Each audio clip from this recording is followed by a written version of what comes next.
और बड़ी खबर और बता दें कि ईरान पर हमले को लेकर इजराइल ने भी दावा किया है। तेहरान पर नए चरण का हमला शुरू हो चुका है। इजराइल की तरफ से दावा किया गया है इजरायली एयरफोर्स का सेंट्रल तेहरान पर हमला जारी है और सेकेंड फेज को यह बताया जा रहा है कि इस फेज में दूसरे चरण में और भी तेज हमला हुआ है। लगातार इजराइल के एयरफोर्स की तरफ से ये बातें कही जा रही है कि तेहरान पर स्ट्राइक लगातार किया जा रहा है।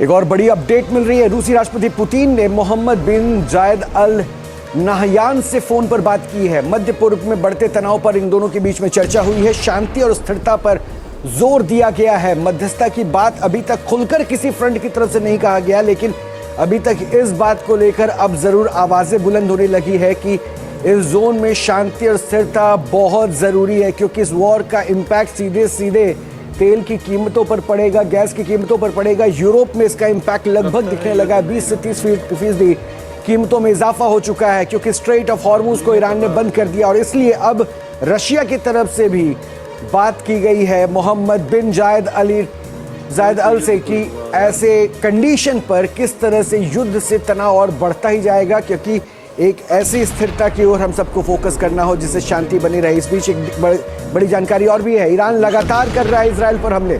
कई शहरों में ताबड़तोड़ मिसाइल और ड्रोन हमले किए गए हैं। यरूशलेम पर फिर से निशाना बनाया है ईरान ने। फिर से यरूशलेम में मिसाइल से स्ट्राइक की गई है ईरान के तरफ से। तो ईरान के कई शहरों को टारगेट करते हुए जिस तरह से इजराइल नजर आ रहा है, उसी तरह से अपने मिसाइल पावर के साथ ईरान भी इजराइल के कई बड़े अहम शहरों को निशाने पर ले रहा है। और यरूशलेम में थोड़ी देर पहले फिर से अटैक किया गया, ऐसी जानकारी मिली।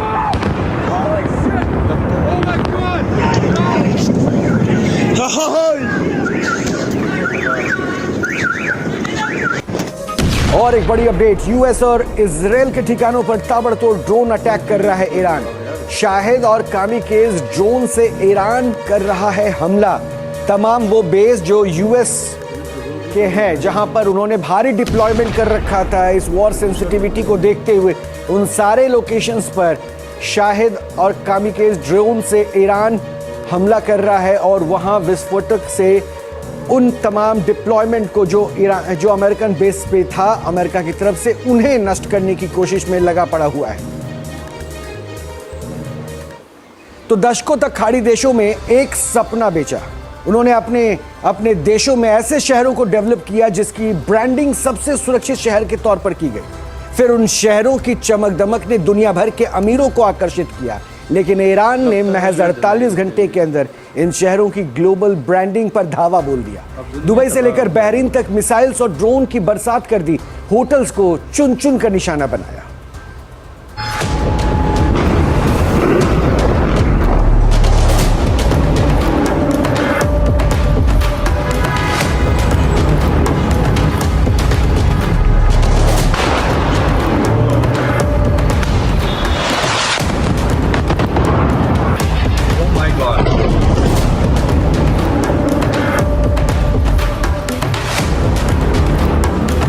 ईरान के टारगेट पर खाड़ी देशों की इकोनॉमी।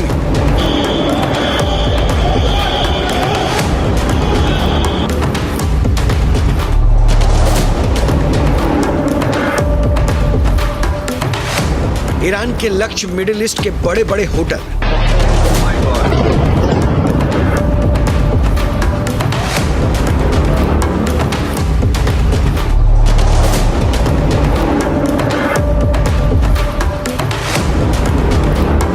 आठ देशों में ठनी ईरान की दुश्मनी।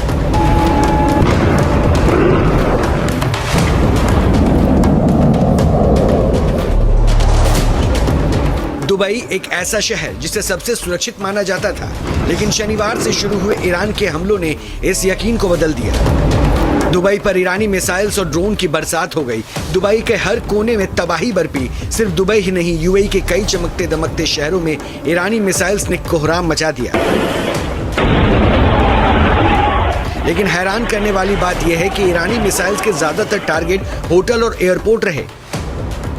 दुबई के अमेजन वेब सर्विसेज के डेटा सेंटर पर ड्रोन हमला, पाम जुमेराह की स्थित होटल फेयरमॉन्ट द पाम पर जहां ड्रोन अटैक के बाद होटल में आग लग जाती है और 4 लोग घायल हो जाते हैं। बुर्ज अल अरब, दुनिया का सबसे ज्यादा फोटोग्राफ किए जाने वाला होटल, ड्रोन के मलबे से बाहरी हिस्से में आग लगी। दुबई इंटरनेशनल एयरपोर्ट, दुनिया का सबसे व्यस्त अंतर्राष्ट्रीय हब, कॉन्कोर्स को नुकसान पहुंचा, 4 कर्मचारी घायल, उड़ानें रद्द। Jelep Ali port, middle east का सबसे बड़ा बंदरगाह, एक बर्थ पर लगी आग। बुर्ज खलीफा, दुनिया की सबसे ऊंची इमारत, एहतियातन खाली कराई गई। अबू धाबी में एतिहाद टावर्स, ड्रोन का मलबा गिरा, एक महिला और उसका बच्चा घायल। जायद इंटरनेशनल एयरपोर्ट, इंटरसेप्ट के छर्रों से एक पाकिस्तानी नागरिक की मौत, 7 घायल। मलबा सादियात द्वीप, खलीफा सिटी और कई रिहायशी इलाकों में बिखरा। इन तमाम जगहों का कनेक्शन यूएई की इकोनॉमी से है और ये वो जगह है जहां दुनिया टूरिज्म, निवेश और ग्लैमरस लाइफ से जुड़ती है, जहां पर सुनहरे सपने आकार लेते हैं, जहां पर ईरानी मिसाइल्स और ड्रोन ने मिलकर उन्हें मिट्टी में मिला दिया। जिस दुबई ने सिक्योरिटी को एक ब्रांड के तौर पर बेचा, वो ब्रांड ईरानी हमले में मलिन होने लगा।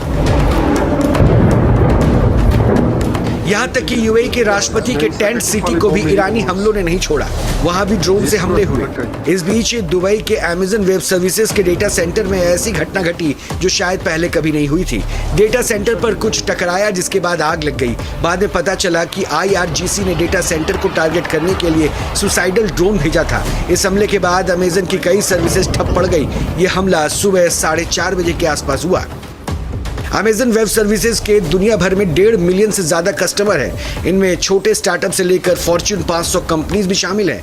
AWS दुनिया की सभी वेबसाइट्स का 5.1% हिस्सेदारी रखती है। सिर्फ यही नहीं, बहरीन में मंजर और भी खौफनाक था। बहरीन पर ईरान का सबसे ज्यादा गुस्सा भड़का।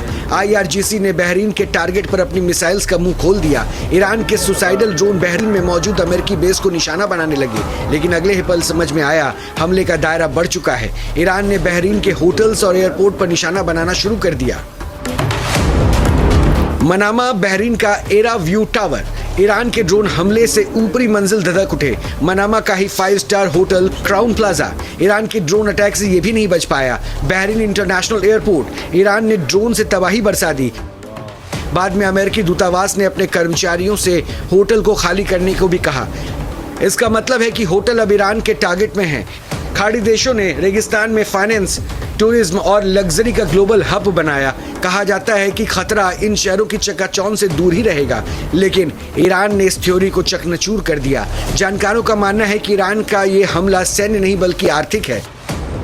दुबई दुनिया भर के देशों के लिए न्यूट्रल ग्राउंड की तरह था, जहां ईरानी बिजनेसमैन हो या फिर Israeli tech founders, Saudi royals हो या फिर अमेरिकी हेज फंड मैनेजर्स, सभी एक ही टेबल पर बैठकर निवेश करते थे।